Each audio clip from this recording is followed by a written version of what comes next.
What is going on, everybody? TK here, TK and Drinks.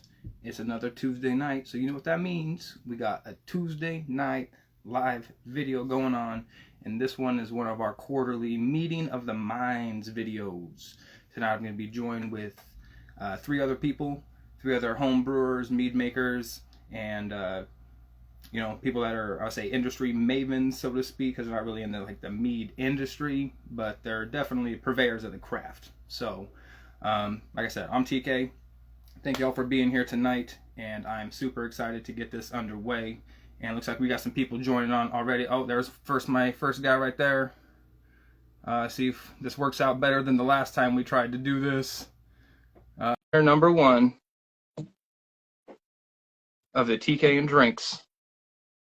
Thank you for joining my live program. Did that go through?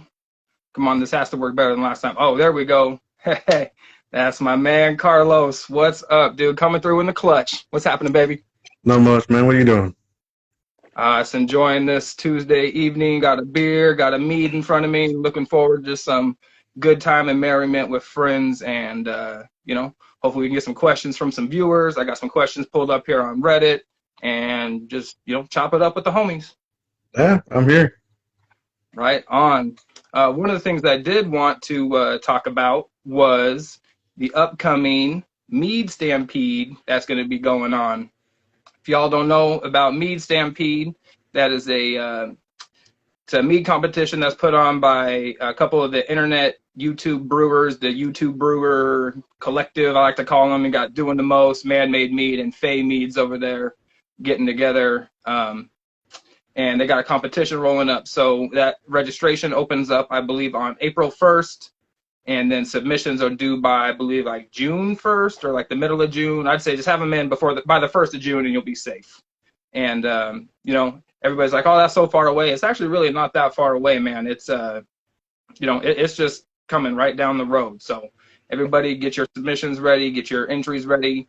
Your boy's going to be entering his first competition. I'm going to talk all this game, so I might as well put my money where my mouth is, where my meat is, so to speak. So, and yes, congratulations, Carlos, on your Dormus Cup medal. Thank you. How is that going for you there? Is it got to be getting your head a little bit full of extra pride? I wouldn't say it makes it extra pride. Makes me, I won't say feel validated, but makes me feel like I'm heading in the right direction, especially since I want to open my own meadery. Right. Oh, yeah, definitely. That's going to be the case. Looks like we had our friend Man-Made Mead join up, got the invite sent out. Hopefully he'll be able to link up. And I think John is running a couple minutes late, he was saying. So we'll get kicked off here with just the three of us as soon as we get... Boom, there it is. And, oh, we got connectivity issues. We good? Maybe? Yeah, it looks a little frozen. Little choppity chop.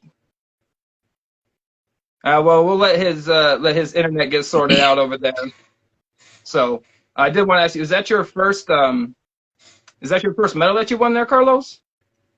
Oh yeah, it's my first medal. Not the first mead competition I've entered. Of course, I entered the Mead Stampede last year. Yeah. It scored a 43 with one of my meads, mango habanero. Nice. And then I scored a 30-something with my mixed berry. Nice. Yeah, that's, hey, man, high 30s, low 40s. That's some solid scores right there, my man. You should feel proud of those. Oh, I am. He said, and I am. Hey. All right. Well, sorry, getting my life sorted out here. No problem, brother. Thank you so much for showing up tonight. Oh man, sorry, I'm struggling. I had to get a new phone, and so I got old man syndrome. Already hitting early. No worries. You're here. That's what matters. I appreciate you. Everybody appreciates you showing up. Hold on, give me 1 second. Y'all continue your conversation. So that's your first medal that you took there from Dormer's Cup, and I'm sure that's not going to be the last competition that you enter by any stretch. You going to be putting anything out for got like Vikings coming up later this year, Mazer Cup. You're going to be doing anything for Texas Mead Cup that's coming up, or that was this last weekend, wasn't it? Or no, this is coming weekend. I think it's wrapping up this coming weekend. I know they're announcing the winners this weekend. I'll actually be down at the Texas Meat Fest this weekend. So nice, yes. And did you have anything entered in that competition? No, by the time I got, I won't say aware of it, but by the time I got around to making sure I had a mead that I was happy to send in, they're already closed. I see what you're saying. That sucks. But you'll be ready to go for next time, though. I'm sure, like I said, competitions later this year coming down. You'll be good to go. Yeah, my plan is to send that O'Shea Acer Glen that I medaled with at Donald's Cup. My plan is to send that to a Major Cup, see how that does there. Hey, I can dig it, my man. That's legit. And it looks like we're going audio only with Man-Made Mead for the sake of connectivity, I'm imagining. Oh, not even audio connectivity yet. Oh. Well, let's get it started underway. So if there's anybody, just let everybody know this is live Q&A. So if you have any questions for Garrett, Carlos, or John when he shows up, or just questions in general across the board, go ahead and shoot those in the comment section. I will be getting those and reading those. Otherwise, we're going to be doing just kind of popcorn style. Like I said, I got some questions pulled up here on Reddit, some of the more popular ones that I saw taking some traction, and just try to get some feel and get some information out there to the world. And just, like I said, just chop it up with some friends. Oh, yeah. All right. So start off, what are you drinking? Oh, man. Thank you, Carlos, for saving the day, man. I always almost forget that. I'm finishing up I don't have my can in the room. I'm finishing up a triple IPA from Bottle Logic Brewing that I picked up over at the beer store. It's called the Strength Check. They got this whole like Dungeons and Dragons series of their beers and stuff that are always pretty cool. And I like to support the semi-local cats as well. Yeah. And what are you drinking there? I'm actually drinking Mr. Man-Made Mead's Peppermint Mead that he made. Oh, look at that. So. Hey. All right. Hey, he's back. Hey, we're back. Finally working. Is that Peppermint Mead all right?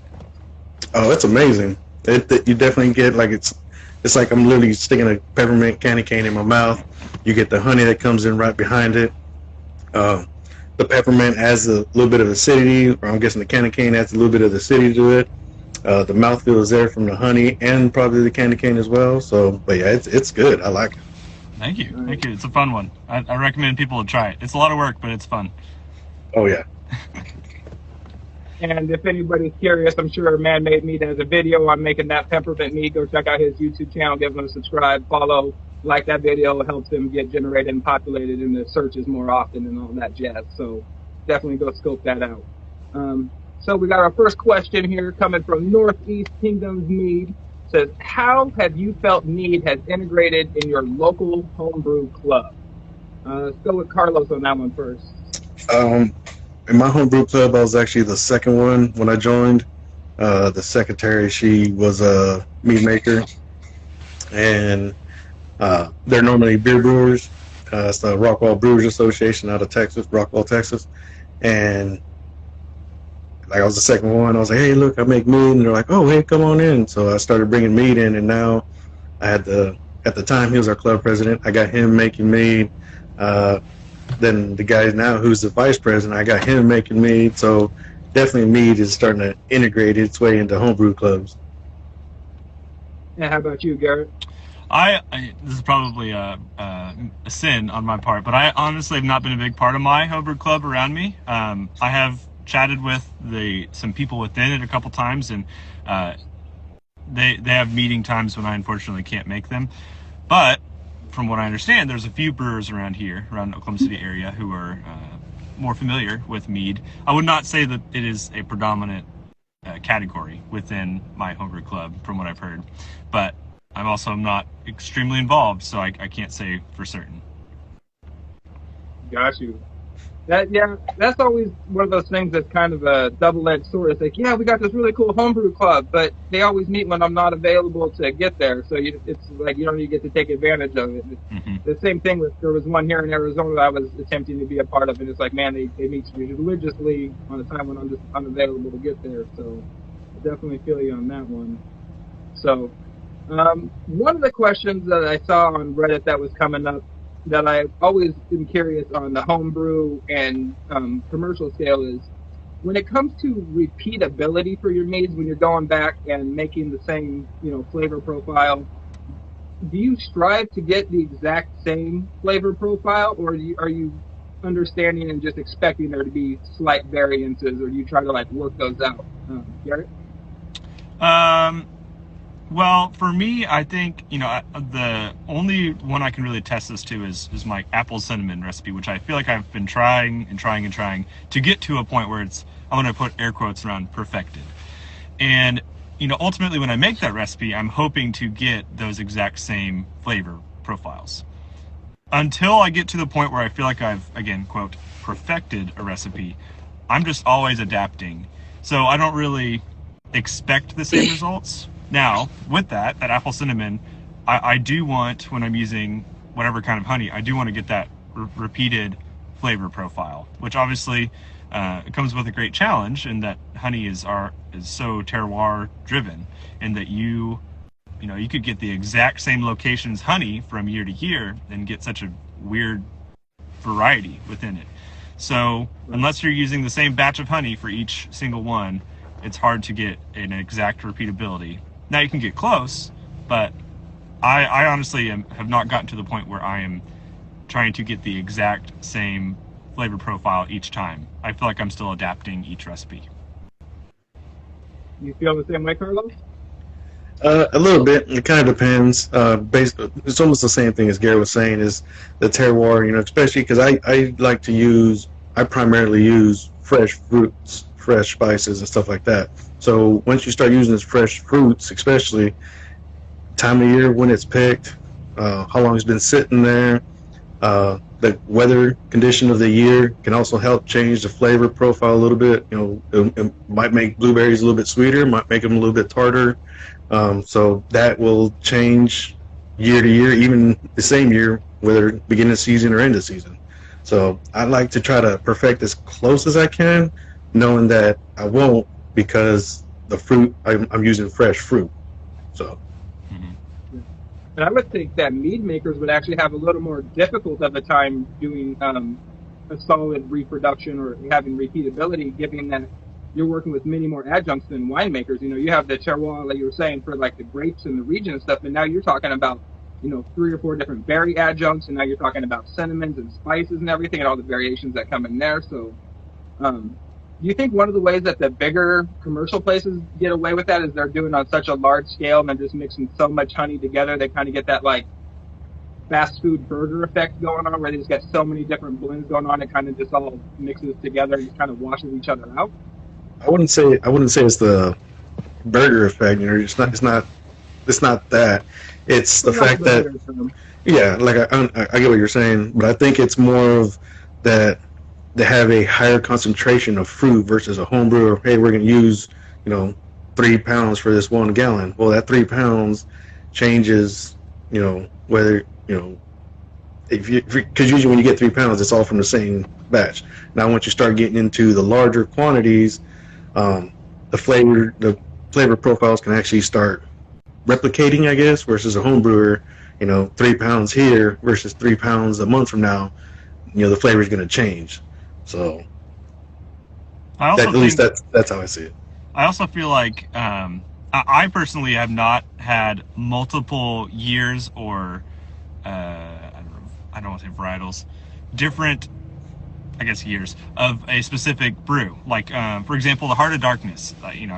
Carlos and I had that, and I think one thing that makes that mead so famous is, how good it is for one, but he probably uses the exact same recipe. However, it is so sought after to find the differences from year to year because of the reason we're talking about, because the differences in your honey and your fruits and all these things. And people will collect those bottles and then try them from year to year and say, like, what was this harvest like, and what was this like? I think that for me, as someone who's tried a lot of mead, and I'm sure someone like you, we probably don't always try the exact same mead a year later that is a different version of it. I feel like we tried that one batch, whatever that came out of a 600-gallon batch. We get to try one of those bottles, and then we don't try it again. So we only have one idea of what that mead is. Now, there are some people who are going to say, well, I buy in packs of 12, and they try it and whatever, which, you're still at that point buying more than likely one session of that mead, one version. You're not trying the 2022 version, you're trying the 2021. So I'd be curious to see mix and match how they pair up. Well, you might be able to, because I'm actually in the works of, because Trans just announced that their Heart of Darkness is going to be released soon. And luckily for me, I got a buddy that lives up there and said he's going to drive down and see if he can get me some. So maybe for me to Stampede, that's going to be my treat to the judges and the committee is everybody gets a little bit of a Heart of Darkness this year. Hey, that sounds fun. Now I need to find a way to get out there and judge meat Stampede. Holy crap. We got Don Stick Fetch here as asking, he wants to know what you guys think he should do with his 5 pounds of meadow foam honey he got for his birthday. It's limitless, meadow foams, it is such a delicate flavor, but it's also a good flavor to work with. I've used meadow foam for my mixed berries. I've tried it with, I put it in my sizers. I've tried it with different things. It kind of just depends on the flavor profile, your end flavor profile that you're looking for. So I have a desire to try to make a s'mores mead in using meadow foam honey and bochet it, and then throw in some toasted cacao nibs and then graham crackers, and just try to make it taste like a s'mores. And so that's probably what I would do. I don't have a recipe for it, but it is one of those that I've been wanting to mess with, specifically with meadow foam honey. I think those both sound like great ideas, and I'm a fan of any berries mixed with meadow foam just because it goes so well together. It's amazing. Or even blending the meadow foam down with some berry honeys or something like that. Let's see here. We got no more questions here in the comments. Have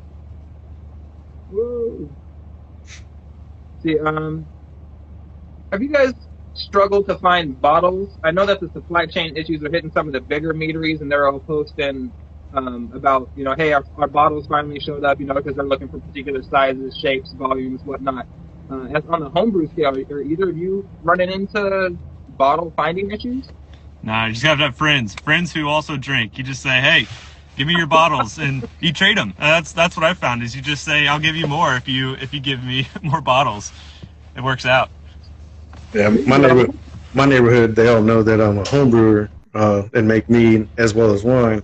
And so my whole neighborhood, all the wine drinkers will literally just randomly drop off boxes of wine bottles at my door. Like 2 weeks ago, before I left for town, opened the door and there's literally 4 boxes of wine bottles just sitting on my step. So you're going to work in the morning and waking and tripping over wine bottles. That's great. Oh, I love it. So that's good to know that there's, if and that's one thing I would suggest on the homebrew scale, at least, reach out to any neighbors, friends, coworkers that you have. Let them know what you're doing, and see if you can get those bottles for free. Because if somebody, I have a lot of bottles, and I haven't started homebrew until recently. So all these bottles I had from this, I just had sitting around till a friend said, "Hey, I homebrew. Can I have all those bottles?" I said, "Please, I'm more than happy. I'd rather give them to somebody to use than to be thrown away or recycled." Which Lord knows if that's actually happening. Let's see. Oh, here's a question. So, Degassing and Aeration. Started their first mead the other day. Degassed, aerated in the morning, and they're trying to say it should be done for only the first 2 days. Yet, some people are telling her to go beyond that. My personal suggestion would be to only not aerate past the 48-hour mark yourself. Carlos? I actually do it the first 7 days or until the 1/3 sugar break, whatever comes first. Okay. So Yeah, I would do that too. Yeah, the important part, and a lot of things is like you'll look online and people are like, oh, I don't do it, I haven't had issues, and that's great.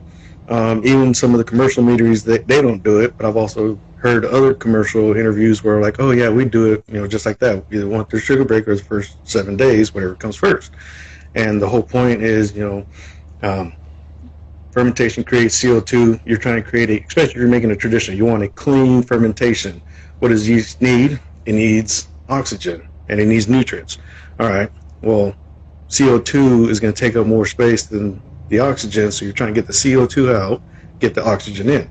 So for the first 7 days, degassing and oxygenating, from everything I've read so far, because I've spoken with Garrett about this. I'm that weird guy that reads the white papers on different things, and one of the things I read was fermentation, and they actually found that you get a cleaner profile degassing and aerating for the first. That one went to 4 and 5 days. They're continuing on to 7, but I haven't gone back to read the continuation of that. But they're like 4 and 5 days for sure are really good. But a lot of material coming out now that I've seen is 7 days or 1/3 sugar break, whatever is first. Yeah. So someone just said aeration and nutrients. So in some ways you can get both. If you're doing a staggered nutrient schedule, you can kind of bypass the need to degas because you are introducing those, getting rid of the CO2 via adding nutrients. And so that's only if you're doing a staggered nutrient schedule. I would definitely recommend, like Carlos is saying, degassing, because that's going to help you be able to actually have a clean fermentation. So what would you say to somebody who's using, say, a faster fermenting, like a Kveik yeast, who's might be kind of hard to judge when those sugar breaks and they're, have to front load all their nutrients and there is no time for aeration. Just kind of roll with the punches and... Well, see, the thing with Kveik is actually adapted to being stressed. So that's why, with Kveik strains, you underpitch. Granted, you got to double the nutrients almost, but depending on how the temperature you're fermenting at, I've had a 10% mead that I used Kveik with that was done in 36 hours. There's no way you're going to be able to degas that and give the nutrients in time. So what I do is once I pitch, I come back 12 hours later, give it a really good stir, just get a lot of it, because it's going to create a lot of CO2, especially when you ferment 90s and above.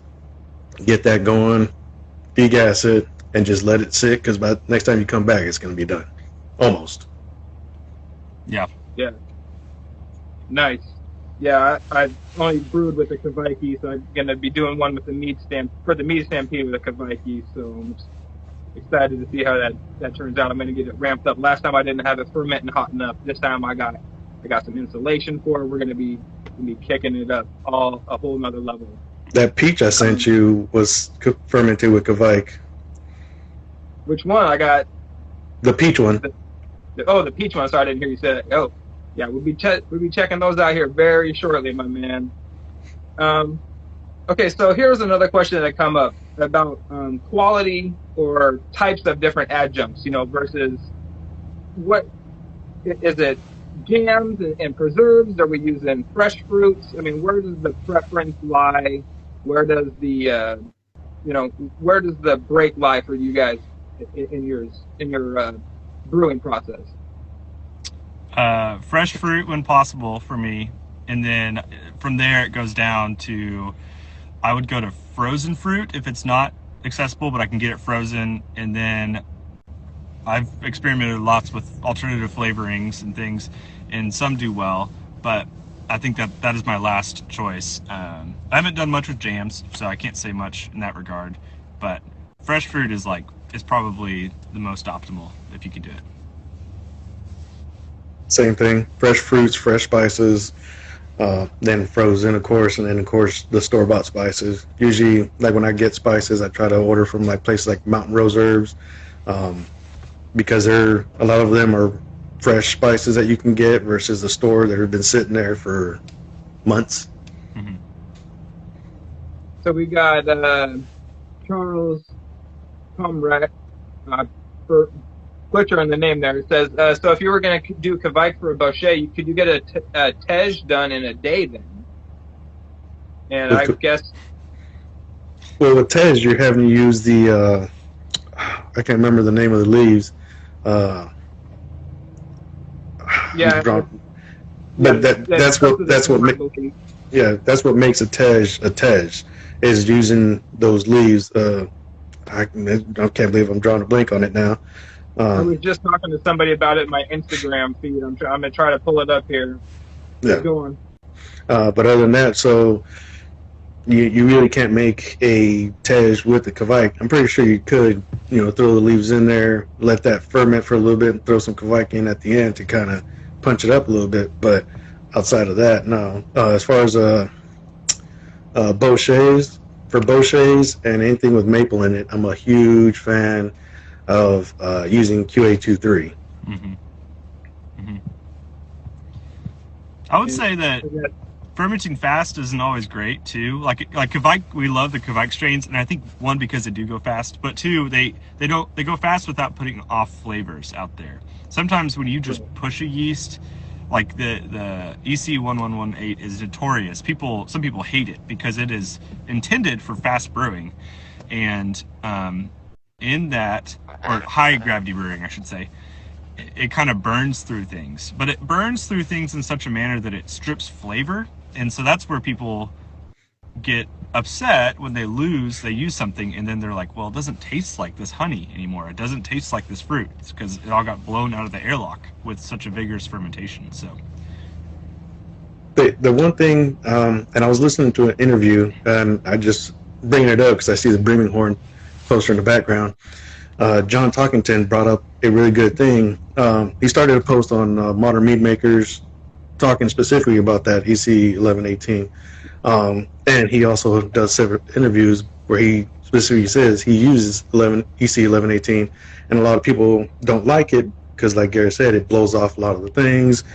And one of the things that came up is, yes, it's a fast ferment when kind of used improperly. So one of the things I was one of the people that did not like EC1118 just because of that. It blew off. Oh, this one thing I've always heard, it blows it off. It's not good, not for traditionals, blah, blah, blah. Until I listened to the interviews and started reading the post that he brought up. He's a commercial mead maker making fantastic meads. Well, apparently EC1118 likes the colder temperatures, so towards the 60s, where normal people are fermenting 68 to 72. So that's where you're getting a lot of blow-offs from. So if people will get good temperature control, cool them down, EC1118 is actually a good yeast for flavor profiles. Mm-hmm. Interesting. Yeah, that's something I'm going to have some serious control over, get down into the low 60s here where I'm at. But yeah, John Talkington's a wealth of knowledge, man. Brimming Horn is probably in my top 3 commercial meters. Those guys, that dude knows what he's talking about. Everything he produces is the proper quality. You might not like the flavor profile, but you can be guaranteed that it's going to be technically correct. Yeah. See here. I know you are running up against the clock here, Garrett. You got time for at least one more question? Yeah, I'm good.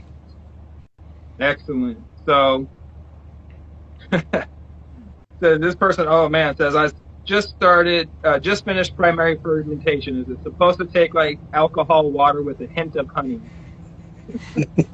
I would say, I'm going to guess not, probably, but I'm assuming that after fermentation, depending on what kind of yeast you use, is going to determine a lot of your profile. Yeah. I would say that a lot of my brews, especially when they're young, you get a little yeasty taste because that's just got to flocculate out. So that's just naturally something that happens. But depending on how quick you fermented, how those yeast were when they were fermenting, were they stressed? If they put something off, then there could be a chance that there's a higher alcohol flavor component that you're picking up. So a lot of that falls into yeast health. I would say not every brew is going to be a culprit of these things, but it is definitely possible to experience that, especially if you're underneath like the 30-day mark. It's pretty tough to get a very nice and smooth drinkable mead by 30 days unless you know exactly what you're doing with the yeast. Gotcha. It looks like John finally got here. Kick ass. Get everybody on board here. And oh, there we go. Right on. Thank you, John. Sorry. No worries, my man. All right. So, Carlos? What's up? everybody who doesn't know, this is John Duncan. He's the moderator and the creator there over at Micro Meads and Homebrews on Facebook. The group over there got rocking and rolling, and he's a constant wealth of information and knowledge on unique brews. This dude brews. If it's something that could be put into a brew, I can guarantee this guy's put it in there in some capacity. Candy, all the crazy adjuncts, all the weird stuff that I find almost abhorrent at times, but I absolutely admire this guy's uniqueness and creativity. So welcome, John. Appreciate you showing up today, brother. No problem. I was starting from the late. Drinking Horn is calling you out on your lack of a beard there, Garrett. I know. Can't believe it. I don't match. Hi, Garrett. Got to start. One thing that question that came up here on Reddit that always intrigues me because everybody's in different regions kind of here. I know you guys are both in the South, but when it comes to dealing with bugs in your fermentation, do you guys have an issue with that? And if you do, how do you handle it? Carlos. Well, in the fermentation room I'm in, I actually keep it in the mid to low 60s for the fermentations, and then of course, if anything's got to be heated, I got heating blankets and wraps that go on the fermenters for that. But there's been a couple times where I had bugs, and all I do is just take a brew bag and stick it over the top. But airlocks are also a great piece of tool to have. How about you, John? I personally, I use it's not a plus, so I don't take it away. I mean, boxes. I mean, literally like $600 for a liter and a half. My airlock. Is there Can we get you to move a skosh closer? It's kind of hard to hear you there, brother. Sorry about that. My there we go. Much better. About $8 for about a liter and a half of cheap vodka. And I fill my airlock almost 3/4 of the way full. So nice. And I keep it in my brew room. That's pretty much it, man. It stays about a comfortable 70, 75 in here all year. And in the summertime, being in Ohio, you know, it's like bipolar weather anyway. So in the wintertime, you know, my heat stays on 80 in the house, so it's about 75 in here. So. No.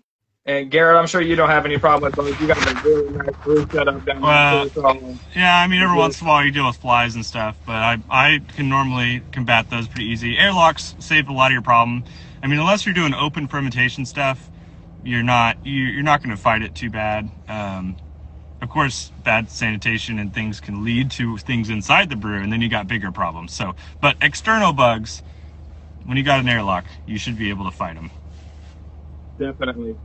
One of the questions I also came across, and it's something that I haven't really come across a whole lot in my mead journey, is fortifying meats. And Garrett, I want to start with you on this one. What is your experience with fortifying meads with any alcohol at all? And if you found one particular kind seems to work better or take more? I've never done anything with fortifying. I want to try it at some point. I just haven't dipped my toes in the process. I wish I could speak to it, but I can't, to be honest. How about you, John? I like to tend to go with like a neutral spirit, which vodka. I use if you could drink it and it's neutral, that's what I use. It's a brand called Freeze, F-R-I-S, and I used it in my Vikings blood several times. 6 to 8 shots per gallon. It doesn't bother the taste, and it just ups the ABV by a little bit. So, and you ain't got to worry about bottle bombs or nothing. Right on. And Carlos, have you fortified any meads? Fortified? No, I have not. Gotcha. Yeah, it makes sense to use a kind of a neutral liquor or something like that. It's not going to impart too many, additional flavors if that's not what you're going for. Obviously if you're going for additional bourbon flavors or whatnot. Now, I would imagine a lot of if you're like barrel aging something, if you got like a nice wet barrel, it would impart some of those flavors as well, just help add to it.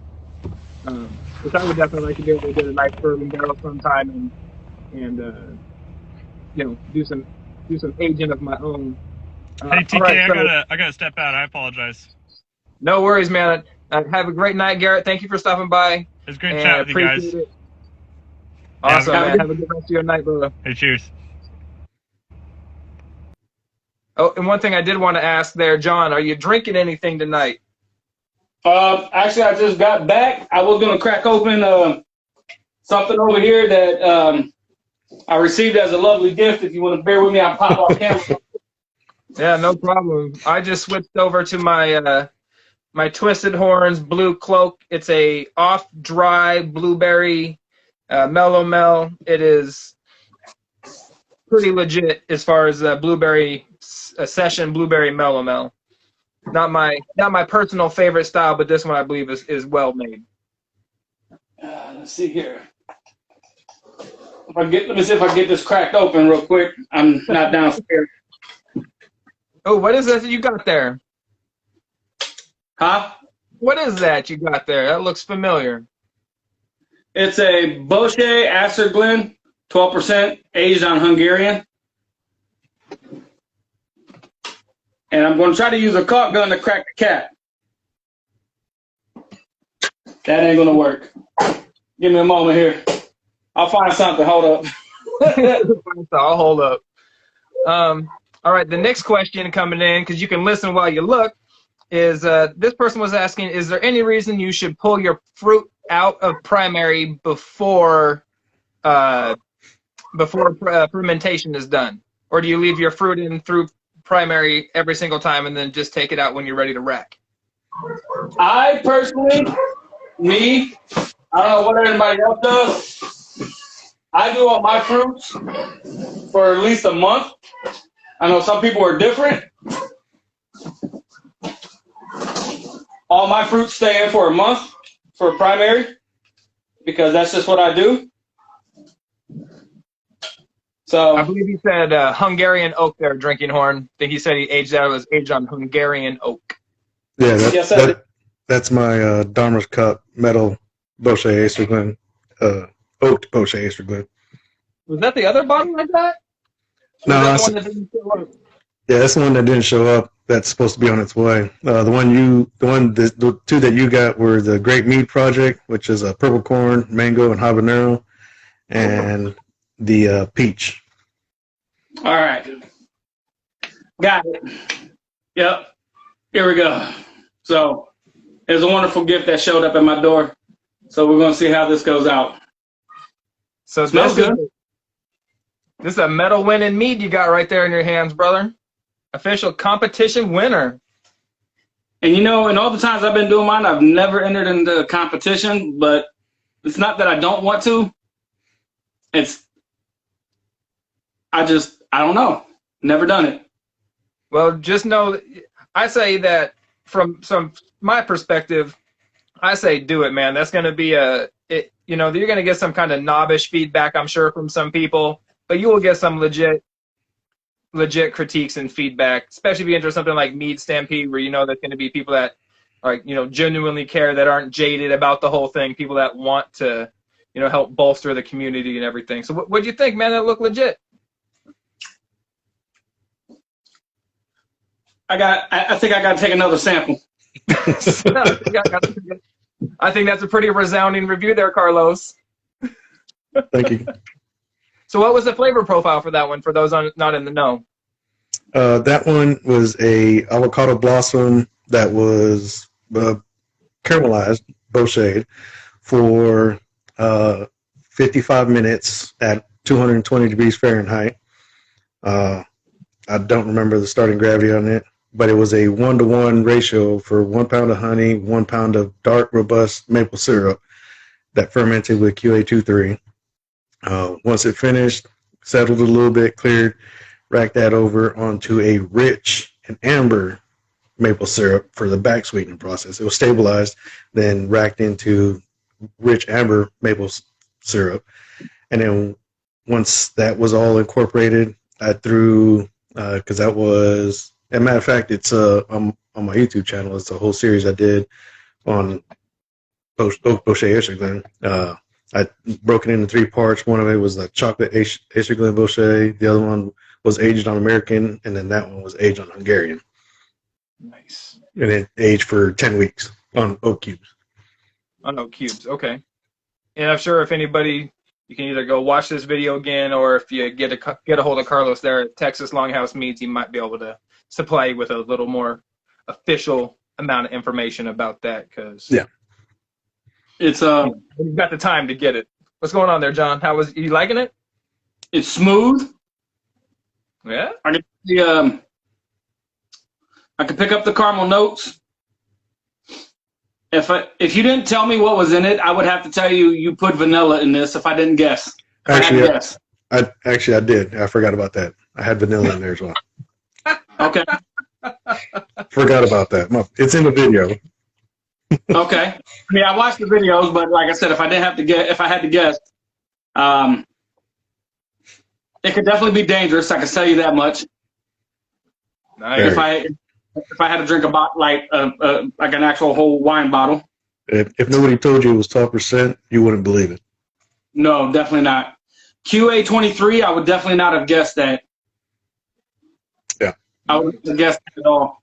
QA23, especially when you're using wood products, which maple syrup is considered a wood product. And if you care, like buckwheat would be really good with buckwheat as well. But the Bochet itself and the maple syrup, QA23 is known for retaining terpenes, which is a chemical found in wood products, which maple syrup has over 300 different types of terpenes. So QA23, when fermented in a proper temperature range, this one was done at 64, will actually help retain a lot of the maple flavor, the wood flavor, and carry it through. So it doesn't interfere with that terpenes. Mm-mm. And you said that's unique to QA23? Mm-hmm. I'm sure there's other yeasts out there that help retain it, but QA23 has been shown to retain those. So, got you. Very cool. Let's see here. Yeah. I'm gonna break out the hillbilly glassware just so those who are watching hillbilly glassware. I want to show everybody because just so everybody can see this. It's a beautiful color too. Oh my gosh! Look how thick. Oh my gosh! It's so dark and rich. It's actually not dark. Like when you hold it up to a light. Yeah, there you go. Okay. It's just picking up his shirt behind there. Yeah. There we go. There we go. Ooh, it's got nice clarity on that, Brother Carlos. It is. You can see my finger running right behind that. Yeah, I can see the shadow of it, in the small video. Dude, that's legit, man. If I wouldn't have been drinking it, it would have been a lot better looking. Look at that. That's beautiful. Nice. That is nice. Sean Harris over there at Wokalei Honey. That's his favorite cup. It's the Beekeeper Special. It sure is.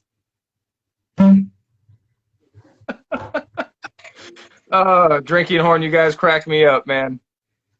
So one of the other questions that had come in, I was kind of curious as somebody who hasn't worked with too many or any actually other adjuncts at all. For mouthfeel, if you're trying to increase just mouthfeel and not add any other flavors or any other type of characteristics, what's your go-to source? This person is suggesting possibly that they've heard lactose or maybe oats in the fermentation. It really depends on the flavor profile. Oats, you can get a little bit of character out of the oats, so that one's kind of iffy for me. But like if you're making a berry, anything with berries, leave the berries in, whole berries in longer, you'll get more mouthfeel that way because you're pulling the tannins. Oaking anything will get you some more tannins, mouthfeel. Lactose, I've also heard of. I literally had it on my tip of the tongue when you were asking the question. But yeah, I'm pretty sure it'll come back to me when somebody else is talking. John, what do you use to add mouthfeel there, brother? I'm there with Carlos on a lot of that. But the thing with lactose though, when you start playing with lactose, you will get the mouthfeel, but you also get thickness. Imagine drinking a porter. No. So you get that thickness of that porter. That's what that lactose is going to get. So, okay. Or I don't know, you ever had a milk stout? It gives you that creaminess, that kind of smooth, creamy characterness to it. That's what lactose is going to do. Right. Yeah, you only need just a small bit of lactose to start giving you mouthfeel.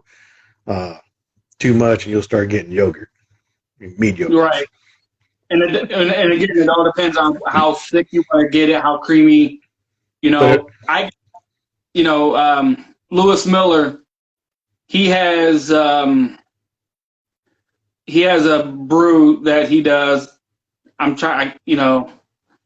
Mary Louise, I think this name of his brew, and he uses lactose. And thanks to him, I'm revamping one of mine.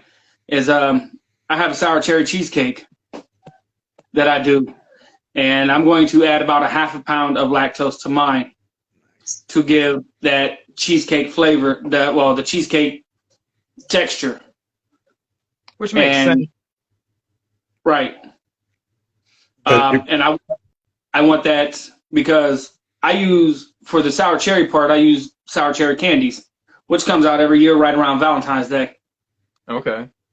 What a lot of people, they don't think about is because, again, as you stated when I came on, is I use things that most people won't think about. And I use Loran's oils that people use for rock candy. So I use the cheesecake flavor. I'll put 1 or 2 little bottles. They're drams. I'll use 1 or 2 in the primary and 1 or 2 in the secondary. And then I'll use a whole bag of the candies. I'll boil that for the primary, and I'll use just the boiled water for my must. So there's my sour cherry flavor. Okay. And then when I rack everything, that's when I'll add my my lactose, and that will give me the mouthfeel. I'm interested to see how that comes out. I know exactly which sour cherry candies you're talking about, and from everything I've always heard that the tart cherries are the ones you want to make mead with. The sweet cherries don't quite ever turn out the way people are expecting them to turn out. So, right. So mine actually, it turns out, at least from outside people, they like it. They just want that cheesecake texture. Gotcha. And thanks to Lewis, he's the one who gave me the opportunity to take my brew to that next level. Very cool, man. To go back to what Carlos said, those berries, if you leave them in longer, you'll get that more of the flavor, the mouthfeel. Get that, the added tannin character, because I think that's one thing a lot of people either don't think about, or if they're in a hurry to get the fruit out of primaries, that you're not just adding that berry flavor, you're adding all sorts of other characteristics that come along with that. The flavor, the sweetness, the mouthfeel, all that bitterness. Now, when you're making berry mellow, I got a couple other questions coming in here. I just wanted to add one more thing onto this before we get to those. When you're making a mellow at home and you've got so many pounds of berries or whatever in there, we see the videos on Instagram and Facebook and everything of the big guys punching their caps down. Do you do that as well on your own small breeds with a little plunger and mix your fruit up over those couple days or through the fermentation process? Twice a day. Said twice a day religiously, like clockwork. Now Get up me, and you go to bed. I do not. I let mine go. Interesting. I found that for me personally, because I find that when the alcohol, as it ferments, it bubbles up and it eats that fruit, for me, it allows more of that juice yield to drop and get a better juice yield as it eats the fruit from the bottom up. Interesting. So Yeah. The main reason I punch is because I've had one that molded on me from not punching, just because I use a lot of fruit. And so I now religiously, I punch it all the time. So like I said, I do it twice a day, get up and go to bed. But again, like we were talking about earlier with aeration and degassing, if you're not punching the fruit down, the CO2 is going to get stuck inside. And not everybody has a problem. It's just things that I picked up along the way, things that I picked up from talking to other mead makers, other brewers, listening to podcasts from commercial mead makers. Punching it down will release that CO2, which will actually help get especially in those first 72 hours. And you start building that aeration, degassing, because once your pH falls too far, you're almost guaranteed to stall out. So I got you. And CO2, yeah, CO2 actually causes the pH to drop because it's carbonic acid. Got you. See here. What do we? Whoa! Holy crap! Got comments coming in here like crazy. What is your favorite? What is your favorite style to brew and to drink? You want to go first, Carlos? My favorite, fruit mixed berries is one of my favorite, even though I'm normally scoring like in between 32 and 36 is usually where the score's at. But like they say, brew for what you like, and to me, it's one of the best things I make. Granted, I've made better things, but it's the one that I've perfected in my eyes, have damn near perfected, and it's constant every time I make it. So even setting into competitions, hey, and the scores are between 32 and 36, that's a pretty constant score. Depending on where you're setting it to, you're gonna have some variation, and even variation between judge and judge. But for it to be constantly in this little small bracket, it's a good meat. Definitely. I would have to say mine. My favorite is of my blueberry lemon. I know I can knock it out every time, and the longer it ages, the better it is. It's a hit, no matter who drinks it, no matter who has it, So I usually do. I think last February was the biggest scale I did. I did a 5-gallon batch, I think it was. I usually do a 2-gallon batch because I just let them bottle age, shall I say. And I just hand them out as gifts after about a year. Nice. But that being said, I took a bottle to Brothers Drake Meadery when Michael Jordan came to Ohio. Okay. And down there, he really loved it. He's the owner of Brothers Drake. Yeah. And so, yeah, he's a really cool guy, and it was a great time. So that kind of segues into the next question that we got from the watcher. Are those your favorite or craziest? And what's your favorite? Or sorry, he said craziest. My mistake. What's the craziest flavors or ingredients you've ever comboed or worked with? That Great Mead Project, corn, mango, and pepper. That was very unique, very different. Never thought I'd ever be working with corn in a mead, but here we were. It was actually a great project to do because it kind of pushed me to kind of think outside the box, having to mash the corn, and not just corn, but purple corn. So it made the drink purple. So that was actually pretty cool. And again, that was one of the bottles I sent you for you to try.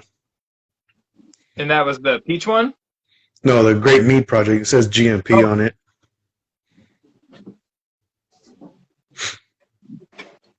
Yes. This one, Great Mead Project. Yeah. Yes. I'm going to be doing a video on both of those ones, so they'll probably get a good, 4 views on it. Because I have no viewers and followers. I tease. I'm super excited to try this one, man.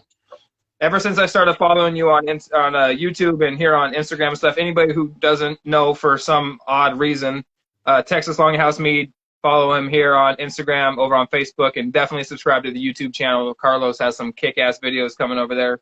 Same with my man John here, Weeping Willow Meads, John Mad Meader Duncan. Find him over there on Instagram, Facebook. Did you have YouTube as well? I'm not quite sure. I don't remember. I didn't think so. Not yet, but I've been talking to Carlos. He sent me his setup for YouTube, and hopefully this spring I'm gonna get started on some YouTube videos, and so yeah. So be on the lookout for that. I'd have to say my craziest thing is one of my group members kind of dared whoever to do a buttermilk ranch. See, that's what I'm talking about, man. You work with these flavors I wouldn't even fucking consider, and I'm borderline like question inviting you on here because you do shit like that. But I love it, man, because you have the cojones, the huevos to go out and do this shit that everybody else says. You know what? That people like me that have this kind of elitist type of attitude at times. Holy shit, man. So how'd it turn out? Buttermilk ranch mead. Well, I took, I think 7 pounds of corn off the cob. I froze it, mashed it.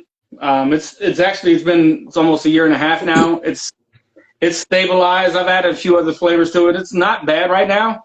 It's stabilized. I got to bottle it right now. It's not bad. It's okay. You can kind of taste the corn, kind of taste the ranch. I'd have to say that's probably my craziest thing I've done. I think I got another one somewhere. Oh, I did a star thistle honey with stinging nettle and nice. And one other one.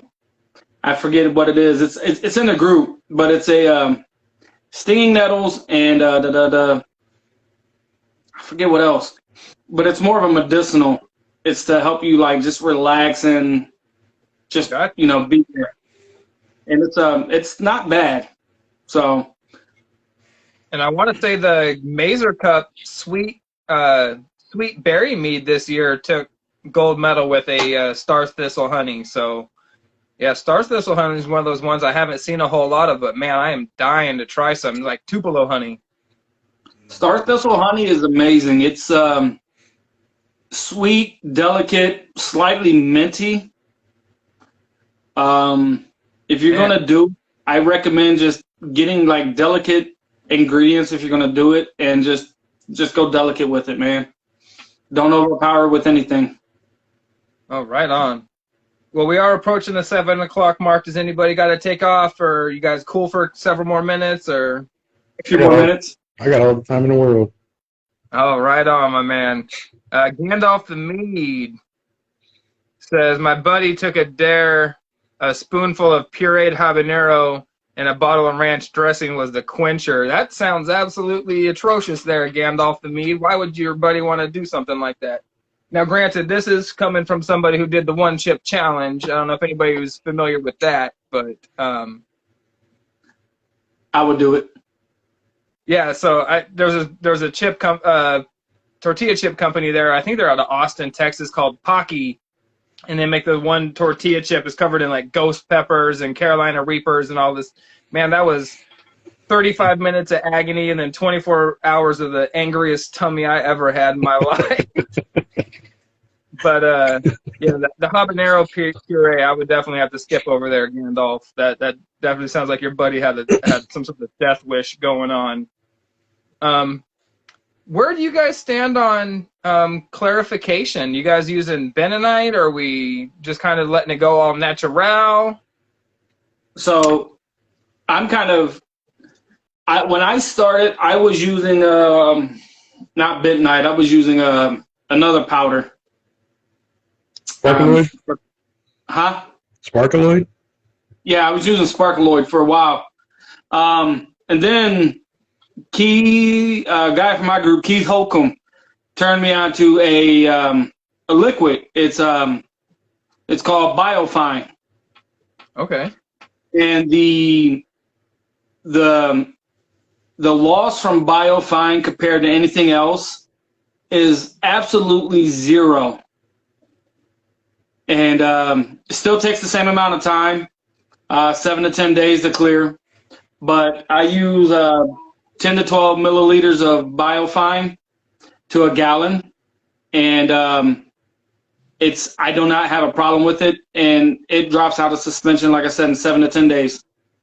It's a bit pricier compared to what you pay for Sparkaloid, Bentonite, or anything else. I think I paid $50 for a liter.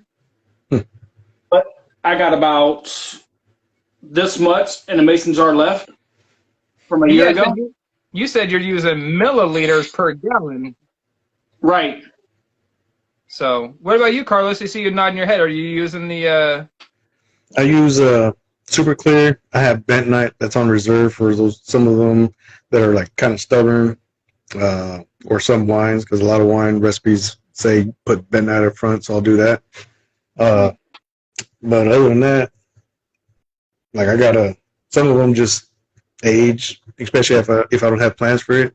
Like I got the 3 traditionals back there that I have no plans for. They're just traditional test batches, and I want to see how the flavor of the honey fermented came across. So they're just sitting back there on the counter, and they just naturally clear.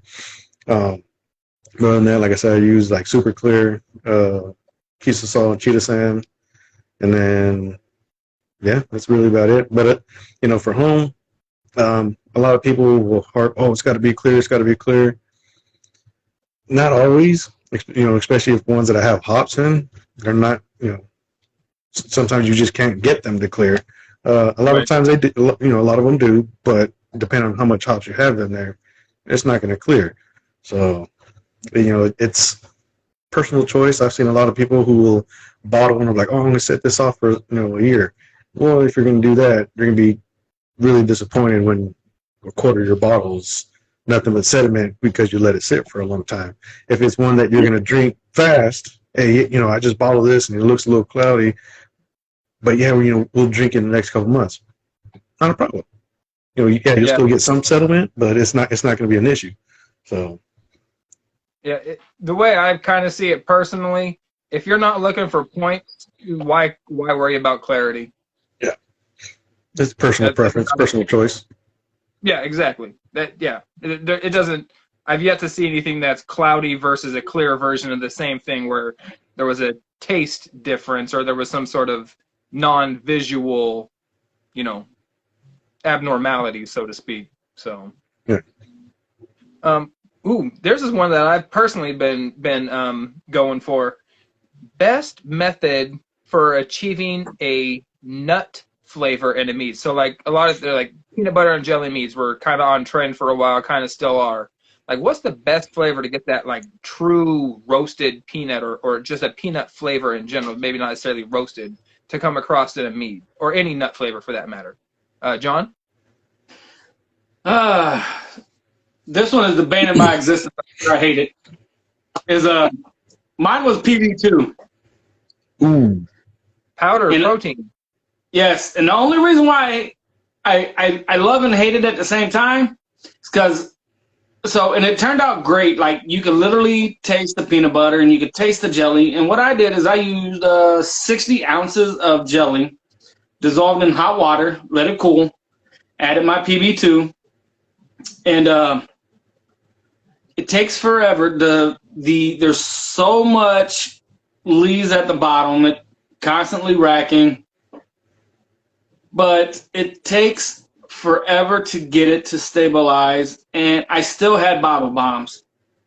I was literally talking to one of my admins at the time, and he's like, "What's the sound?" I'm like, "Oh, there's a bottle bomb. Oh, there's another one."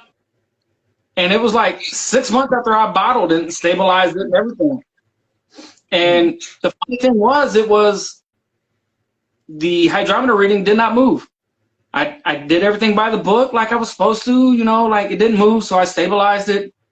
Didn't move, so I back sweetened it. Still didn't move, so I bottled it. And pop, pop.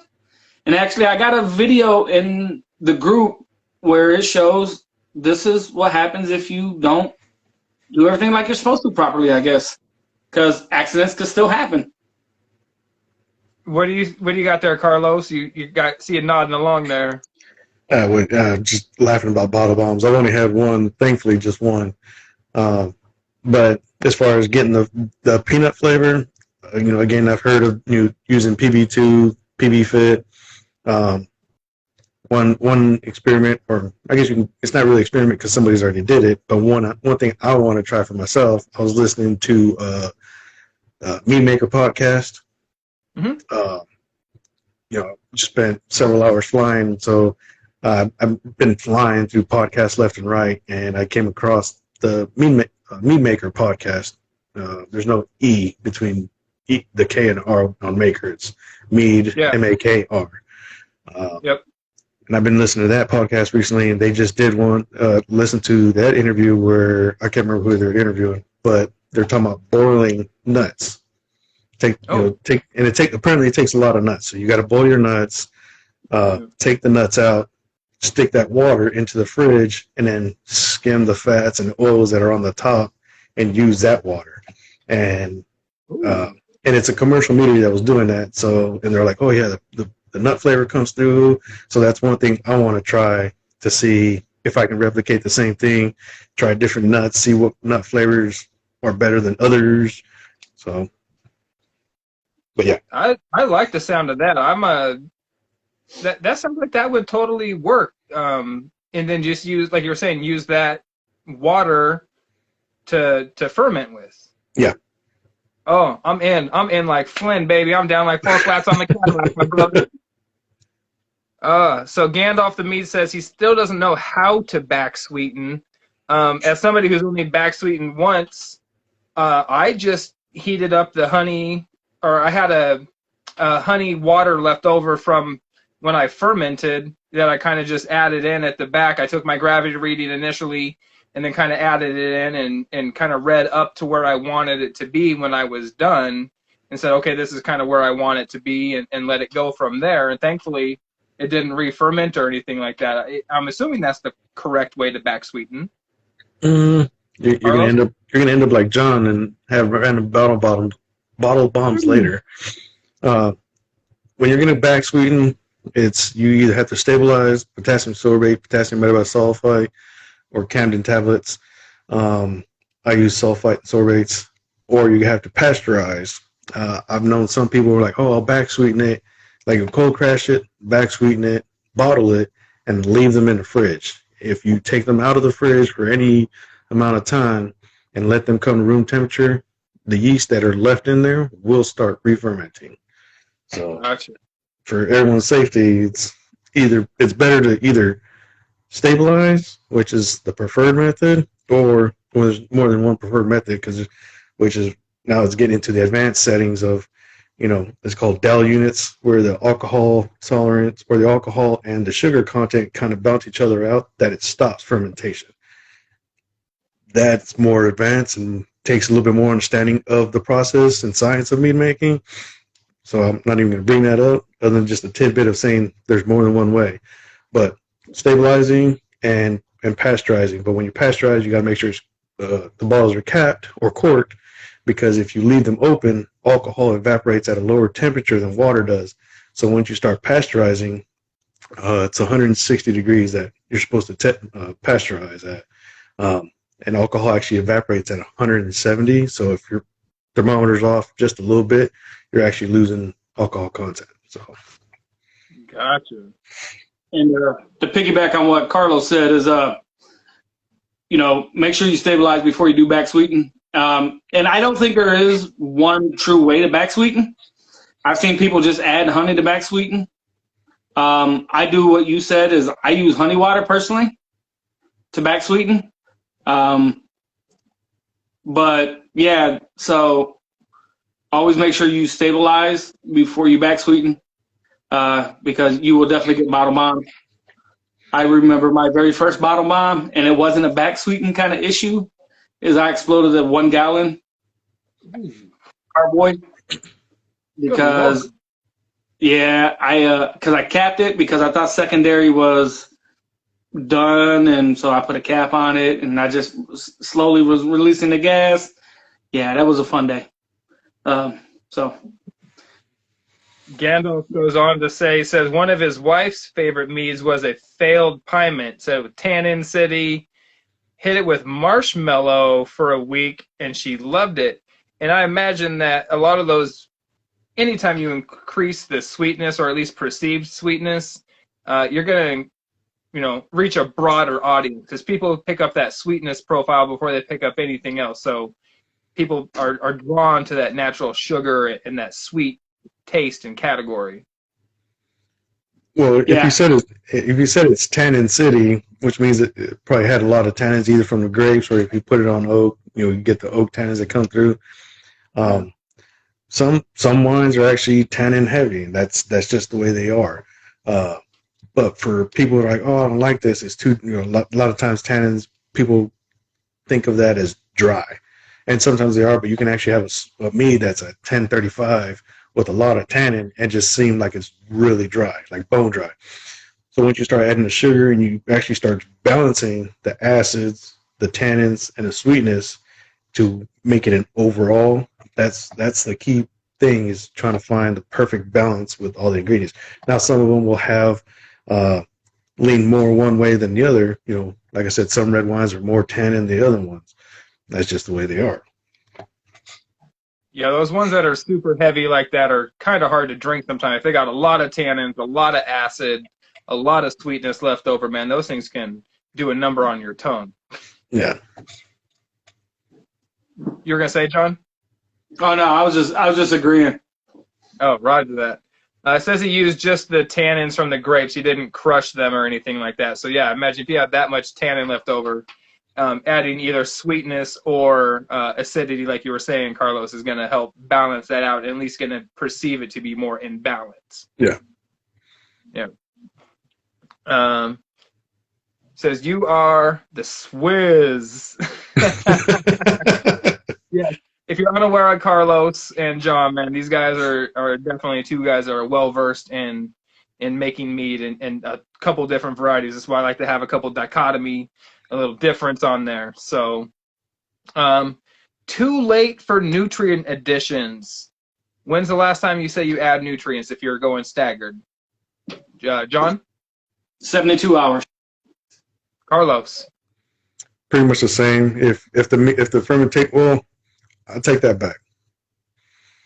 The 1/3 sugar break is where I'm going to say once it passes that, there's no point of adding it. You're just going to have to let it ride. Unless you're using, like you have a stalled fermentation, yeast energizer, which also has some nutrients in it,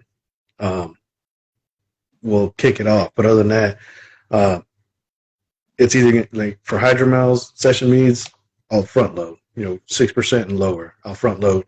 7 to 10 is kind of, I'll break up into 2 to 3.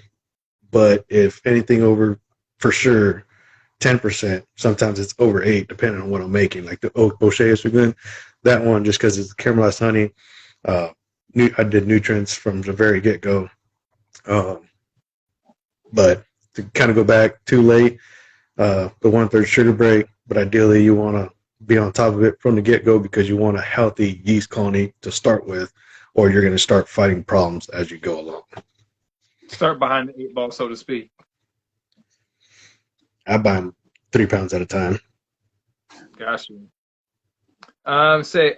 Yes, we're all in different states, the Watcher. I'm in Arizona. John there is in Ohio, and Carlos is in California. Do that. Sorry, Texas. God, I'm so sorry. You can shoot me next time we see you. I like not in the heart, but in the arm or something. So, are y'all getting different ingredients, or are they more region specific? John, you work. I mean, because you work with some of the most exotic ingredients I see. Everything you work with can't be local. Well, it depends. Like right now, I do work with like some local ingredients. So Some of you guys probably don't know what pawpaws are. I've heard of them. I don't know what they are. Pawpaw is it's an Indian fruit. It's what they call it, like it's Ohio, Pennsylvania kind of style fruit. It's it's a vanilla custard, the Indian banana, I guess some people call it. They're only probably about this big, 4 or 5 seeds in them. Not much fruit as far as edible fruits, but it's like a vanilla banana custard style, and they're really amazing. In extreme high amounts, they are very poisonous. Like if you eat like 20, 30 pounds at one time, they're very poisonous. But personally, I don't not eating that many. But what I do is I do make meads with them, and they are very delicious. What I do is I made a Jungle Book inspired one. I don't know if anybody's ever seen the Jungle Book. If not, then I don't know if I have love in my heart for anybody anymore. It's my favorite movie ever. But it was I made prickly pears, pawpaws, and bananas, and every ingredient came out like perfect. So, and I still got 20 pounds of them in my freezer that I plan on using soon. Carlos. Yeah, I usually get my fruit from either the farmer's market, like during spring, summertime, we have in our downtown area, little square, we have a fresh farmer's market that comes in, and I'll either get my fruit from there or just get it from the local grocery store. Yeah. I really can't find prickly pear or the cactus fruit.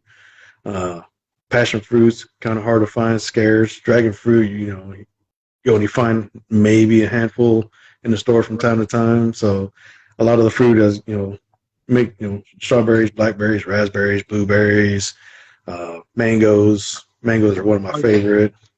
All your daily driver fruit. Pretty much. I definitely want to get out and, do a dragon fruit mead, a passion fruit mead, a prickly pear.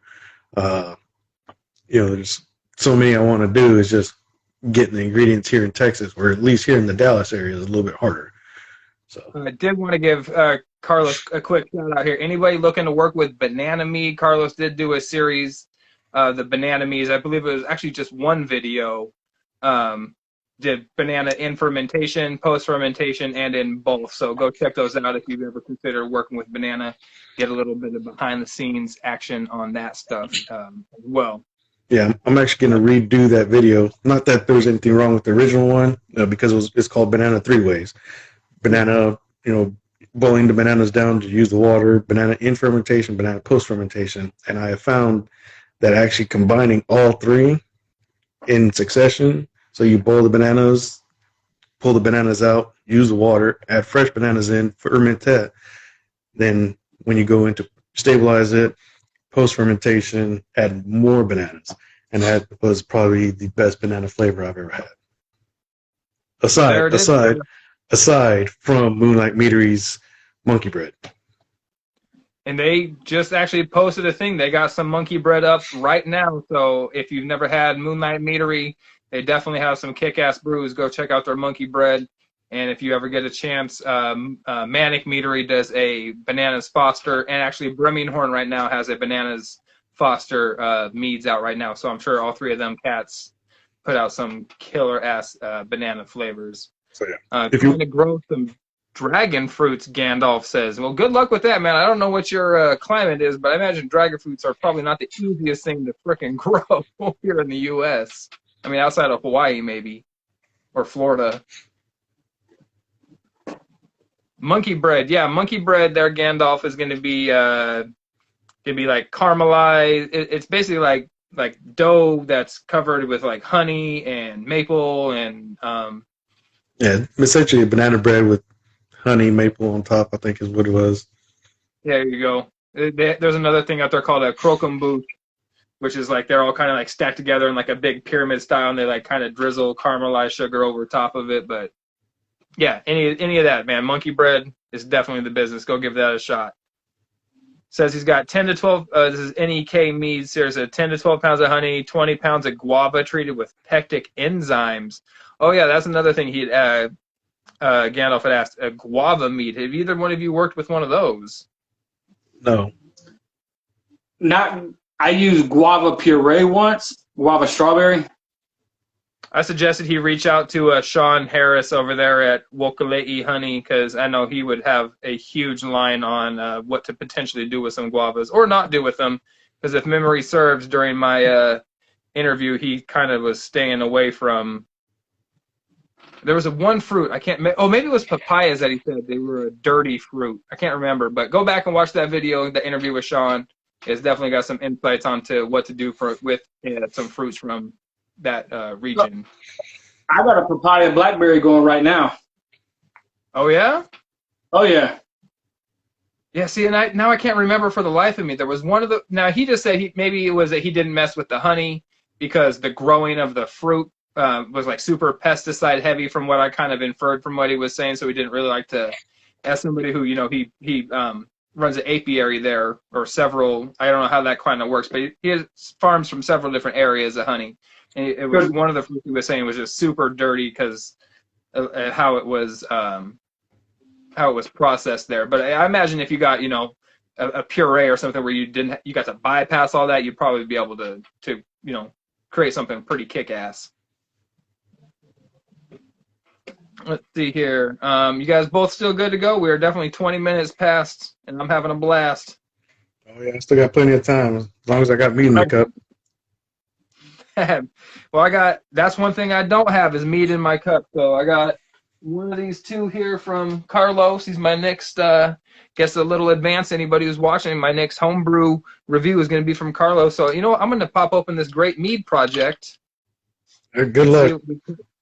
Oh my Santa. And this was a corn and what? It's purple corn, habaneros, and mangoes. I got that mango. That's that tropical note I'm picking up right off the bat. So that's that beautiful color you were telling us about. Oh my Lanta, look at that. I like that. And it was also, that one was also fermented with Hornindal Kvike. See, I've only worked with the Voss Kvike yeast. Is there differences in the different strains, I'm assuming?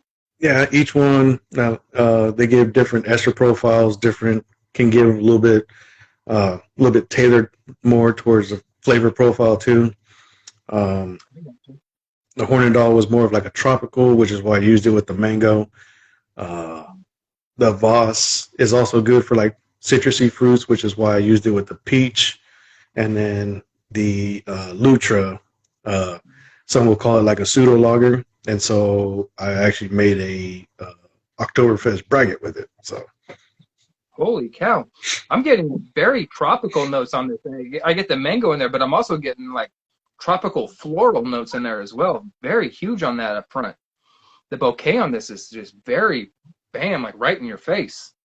And I actually used wildflower honey for that because that was kind of the restrictions we were in. We can only use clover or wildflower honey. If I would have had my way with it, I would have used orange blossom. And why is that? Just to give it a more of a tropical, citrusy type of blast to it on top of everything else? Yeah, just to go with the flavor and aroma profile. Did you get one of these ones too, John? No, I'm not sure. Yeah, you should have. If he says I did, then I did.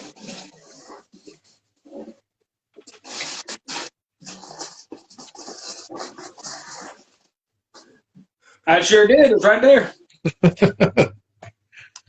You know what I like about that is I get that tropical, that mango character, that tropical flavor. Almost has like a hibiscus type of flavor in there as well up front. But you get sparkles and you get the tingles from the heat in the back. But I'll tell you what, man, I hate habanero. Like the taste of habanero, not one of my things. I like the heat from it, but not the taste of it. And this doesn't have any of that habanero taste. It's like if you would imagine what like a spicy mango or like a spicy piece of tropical fruit would taste like. That's exactly what comes across in there, my man. Habaneros can actually come across with some tropical notes when you take the habanero flavor itself away. The other flavor that comes from habaneros is actually like a tropical note.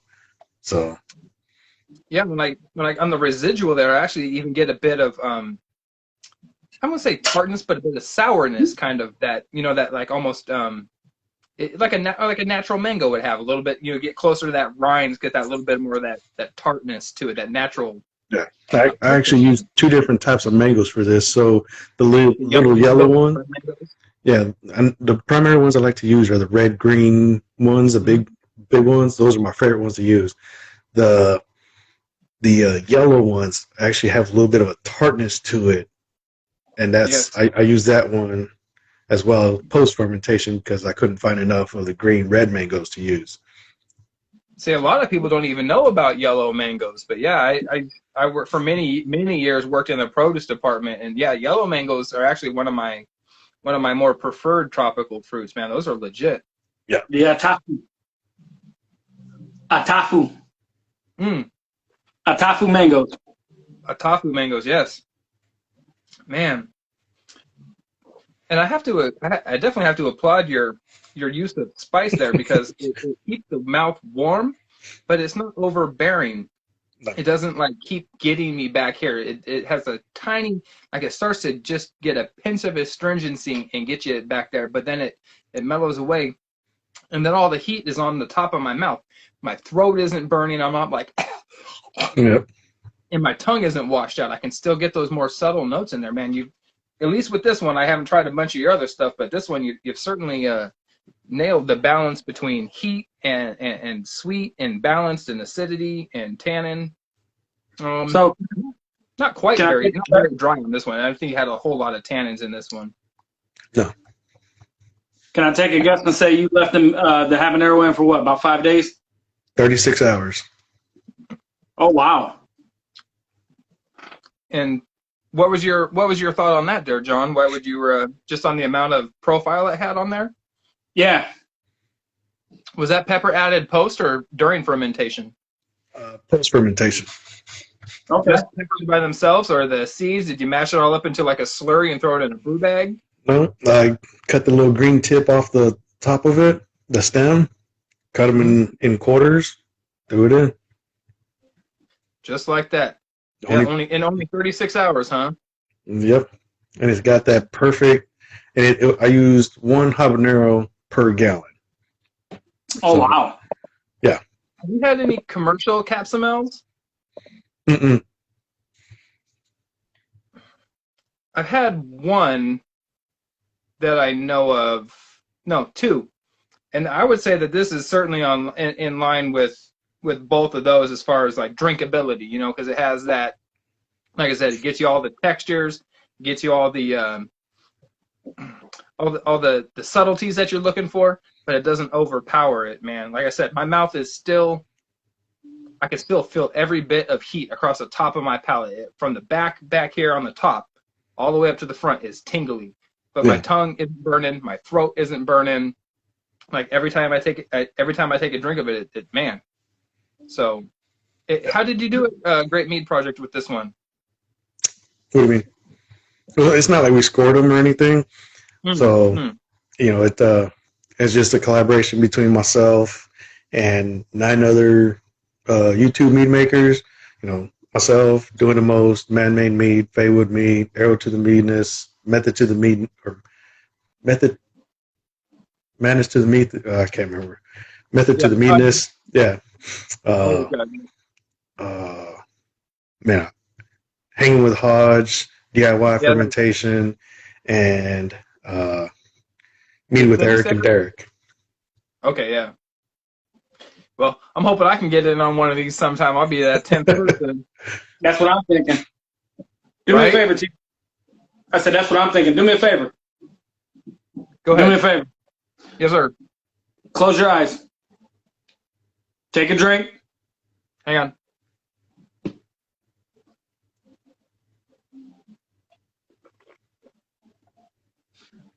Now imagine eating chili with it. Doing what? Eating chili. Have a bowl of chili with that. Man, that would add a really unique character to the chili. Like, that would be amazing with a bowl of chili. I would almost, depending on how hot, if it's like a homemade chili or something, but like you're going to get like a can of like Stag or Hormel or something like that. I would almost say that this would be the more desired heat level, because like that some of those chilies back there, they get you back there. But no, man, I would agree. Anything that you're going that has a hint of spiciness or a medium level of spiciness that you want to accentuate with something that's going to help add to it, this would definitely be on point for that. That hits the spot right there. Mm-hmm. I gotta admit, Carlos, that's actually pretty good. Thank you. Yeah. Let me know when Texas Longhouse Mead is up and going for commercial. I want distribution rights. Distribution. Hopefully it's not too much longer, but only time will tell. Sooner than later, right? Yeah. Man, it is all the way up to 7:30. We still good for a little bit longer, or? I still got mead, so. Right. What was the alcohol? Look at the label on that. What's that? Look at the label on it, and what does it say the ABV is? I don't remember. 10%. 10%.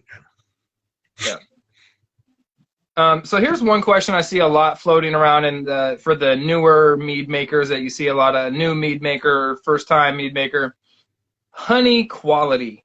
Are you guys just do you settle for baker's quality honey? Just give me the bottom barrel, or do you looking out for them like higher end? You want higher quality equals higher quality mead, shit in, shit out, good in, good out type of thing. Pretty much. So, go ahead, Carlos. Oh, now for me, it's I use quality honey. Like I like to know where it's coming from, who has it. Like there's I won't say primary. I use a lot of online honey sources: Flying Bee Ranch, Glory Bee, Dutch Gold. One of my favorites is Walker Honey Farms down here in Texas. I like supporting Texas companies, but I was going to ask. They have such an abundance of honey, like varietals. Like I didn't know, like I knew there was different orange blossom honeys from different areas. But I've always had Florida, California orange blossom. Went down there to Walker Honey Farms, Brazilian orange blossom, Monterey orange blossom, California orange blossom. Like I had it all. It definitely opens your eyes as to. And Walker Honey Farm is very meticulous. When you talk to them, listen to the interviews that they've done, they're very meticulous about the honey that they get. Yes, they are. And so, like I like that. Flying Bee Ranch is really meticulous about Gardner bees. Even some of your local apiaries. I won't say the price of honey's gone up, but it's definitely varies from region to region. But definitely support your local apiaries if you can, because sometimes some of the best honey you'll get is from your area, because those are the flavor and like the whole terroir we were talking about earlier. Those are the flavors, those are the things that you normally get on a day-to-day basis. So yep, I did an interview with Vicky over at Got Mead a couple of weeks ago, and they were all saying these cats are all 20+ year seasoned veterans into this. And they all, Vicky, AJ, and Kevin all said that the best honeys that they come across are the ones where you're just driving down the street and you see somebody on the side of the road selling honey out of a bucket. And it ends up being just some crazy one-off varietal, something you don't even know what it is. And it's just some of the best honeys out there. Yeah. Excuse me, out there. What about you there, John? So I'm along the same lines, support your locals most definitely, because, Bob next door, who has 2 or 3 hives, he's supporting, putting his daughter through college by selling this honey and whatever.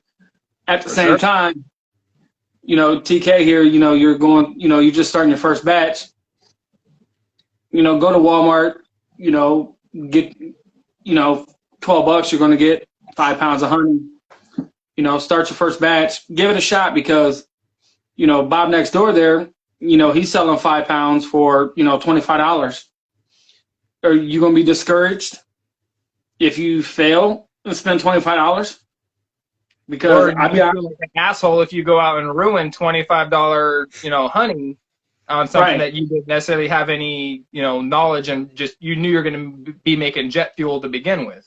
Right. So, like, to go back a few years, when I first started, I'm not going to mention no names because I don't want to put nobody on blast, but when I first started, I started making it totally okay here on TK and Drinks to put people on blast. Nah, I'd rather not, because I'm above that, man, because I don't want to associate my name, my group with that, because I ban those kind of people in my group who does that.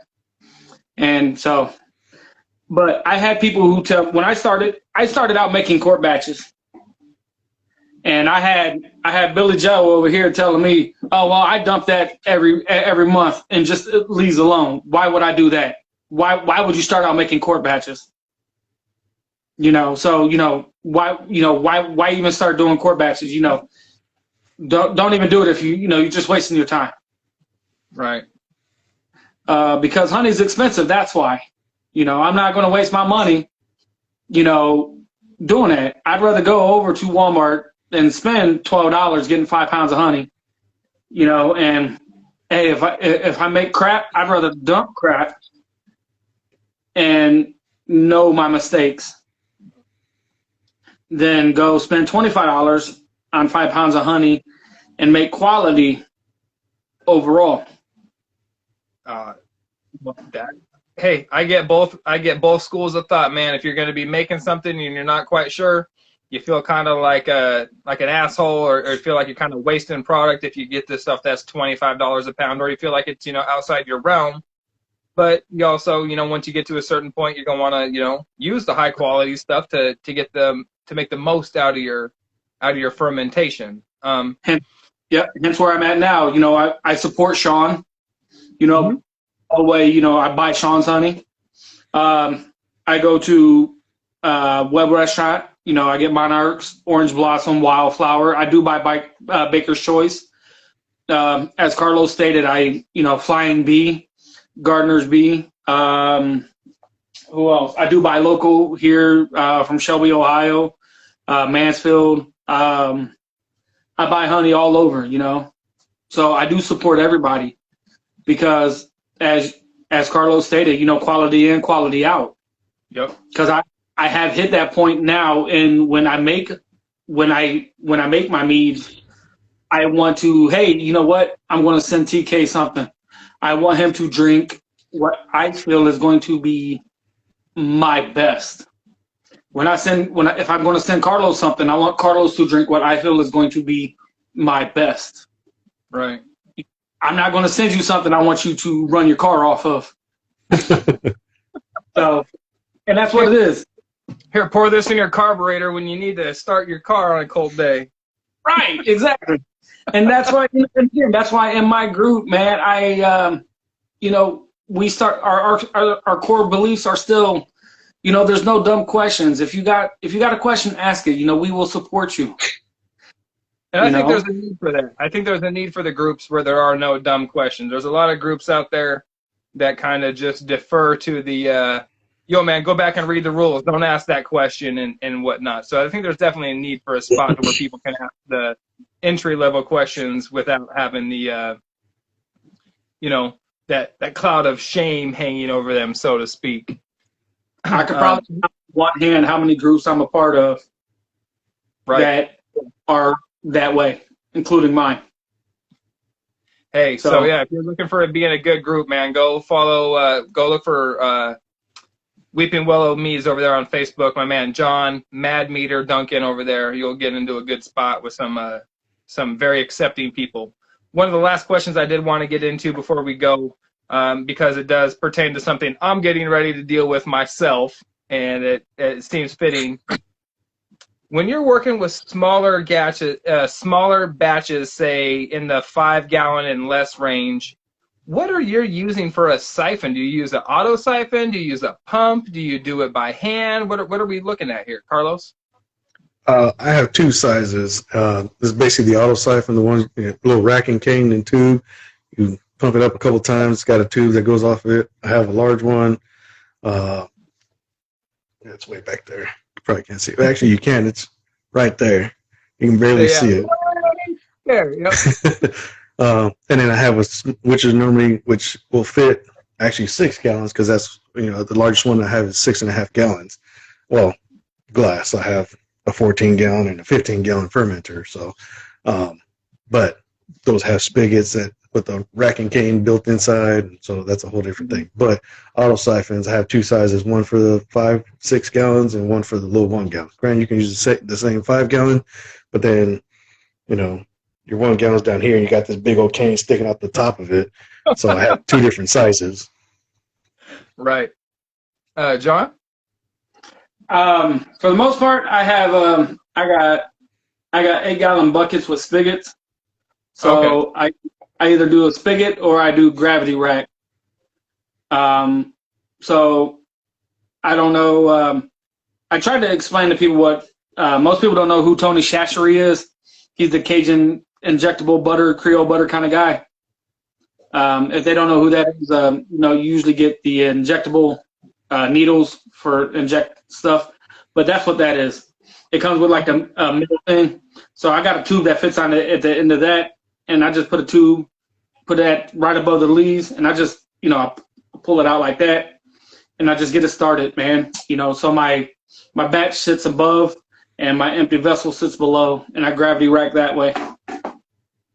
Man, I don't think I've seen that one out of everything. That's probably the most unique one I've seen. Do you have a problem with those spigots? I've been thinking about doing those, getting like a 3-gallon fur monster or something like that. But I was always questionable on that spigot on the side of it, whether it was going to leak or, compromise the integrity of the mead.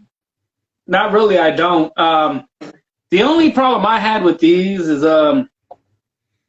they don't like to lock. So I had to Gorilla super glue it on the outside so it doesn't leak. Yeah. So I had an issue one day where I was at work and it kind of leaked down through my ceiling. So, and I was at work and my phone was blowing up and I kind of looked at it and my wife was kind of mad because it leaked through the ceiling. And so, why is our ceiling purple today? Well, it was kind of a bit of it was a $200 bad day because I had to replace the whole light socket up, because my room was above our dining room, so I had to replace the light socket. I had to put in a ceiling fan. So, yeah, we learned. So what I did is I Gorilla glued the outside of it so it doesn't leak though. So there you go. Hey, man. Works. Whatever it takes to get it done, right? Right. Oh my goodness. I'm just going through these questions, see if there's anything else that I had lined up that we didn't get to. For anybody out there that is watching that hasn't, go ahead, go give John a follow. Like I said, Weeping Willows Meads, John Mad Meter Duncan over on Facebook, here on Instagram. Carlos over there, Texas Longhouse Mead on Instagram, Facebook, and follow his YouTube channel over there.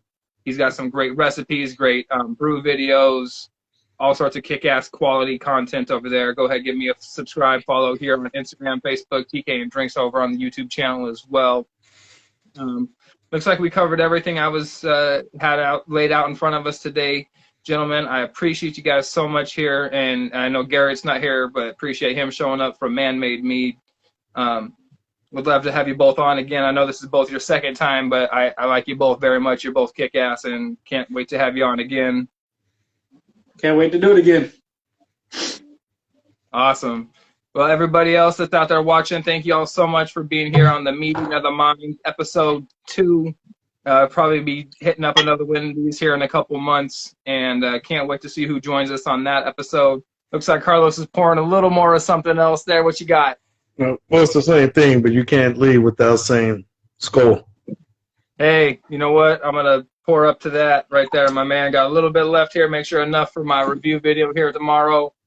And skull, I'll drink to that. Skull, I've already drank mine, so. All right. Everybody have a good evening. Hey, Tony, didn't see you pop in earlier. Have a good night there. Moose and Cobb Meadery. All right, everybody, have a good night. Later on. Stay meaty. Later. Stay meaty.